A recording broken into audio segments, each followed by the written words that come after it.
Ladies and gentlemen, following a little bit in the footsteps of Oriana Fallaci, I want to warn you, like my great and honorable friend Sam Solomon already did.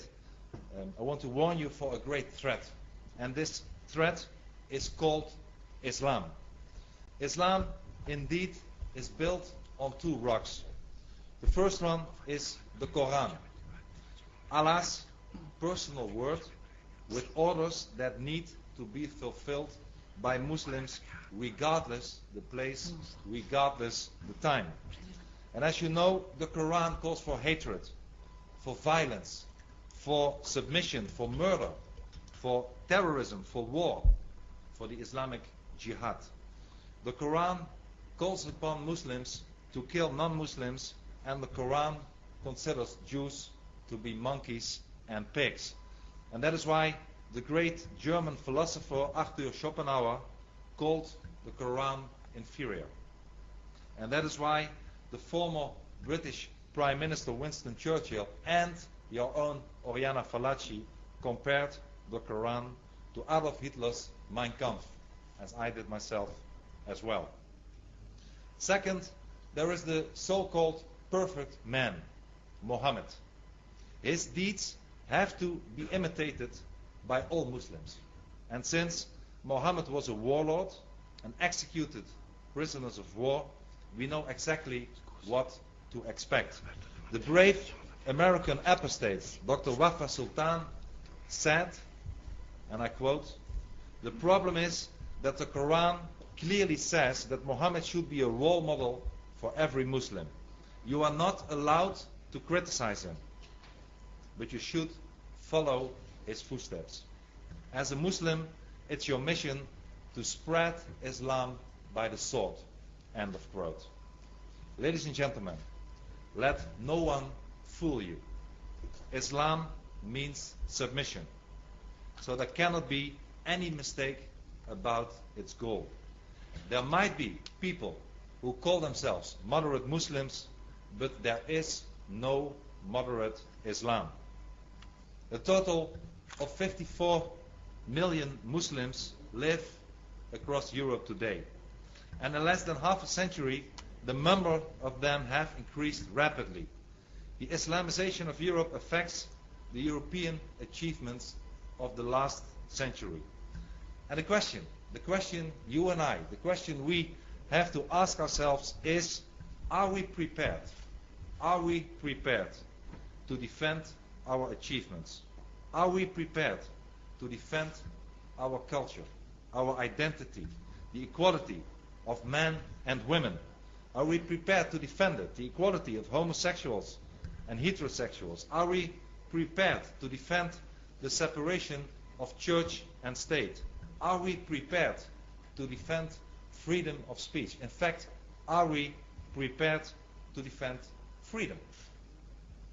Ladies and gentlemen, I would not qualify myself as a free man. 4.5 years ago, I lost my own freedom. Since then, I am under 24-hour police protection, and as if that is not enough, the most radical Dutch imam claimed 55,000 euros in compensation for his hurt feelings because he's part of the film you just saw, Fitna. And the state of Jordan, the kingdom of Jordan, is possibly going to issue a request for my extradition to stand trial in Amman because I insulted Muhammad. I insulted the Quran by showing the truth. And the Amsterdam Court of Appeal ordered my criminal prosecution for making Fitna, the movie you just saw, my political views about Islam. And indeed, last week, the British government refused my entrance into the United Kingdom because me showing Fitna in the British House of Lords at the invitation of a colleague from Britain, a British parliamentarian, would be a threat to the public security in the United Kingdom. And this, ladies and gentlemen, is not only a decision of the biggest coward in Europe, who is actually here today, Mr. Gordon Brown, but it is also the alarming state of freedom of speech in today's Europe. Criticizing Islam, defending our own culture, our own identity, fighting for our freedom has become a dangerous activity. Criticizing Islam has apparently become a criminal act in Europe. You just saw fitna, and my name is on the credit roll. But like you have seen, fitna is actually not made by me.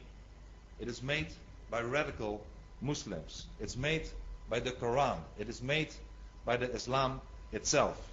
If fitna is to be considered as hate speech, then what is the Quran? If I am considered to be a threat to public security, then what is Islam? The court's decision and my ban from the British government are two major victories of Islam. Both institutions have sided with Islam. And the first Soviet leader, we all know him, Mr. Lenin, once labeled ignorant people that unknowingly aided his cause as useful idiots. And well, the court and also the British government are these useful idiots of today. And I think, unfortunately, that they are even proud of it. The court's decision and my ban in the British government are also two major victories for all those who hate freedom of speech. Freedom of speech, one of our dearest liberties, is under attack in today's Europe. And Oriana Fallaci herself had to live in fear, as you remember, for extradition to Switzerland because of her book, The Rage and Pride. And recently, Susanna Winter, an Austrian politician, was sentenced to a suspended prison sentence for telling the truth about Muhammad. And the Dutch cartoonist, who you might have heard of, Gregorius Nexgard, was arrested in Amsterdam by 10 policemen because of his drawings. And on top of all that, we now have the decision of the Inquisition-like Court of Amsterdam and the demi-British government of the United Kingdom.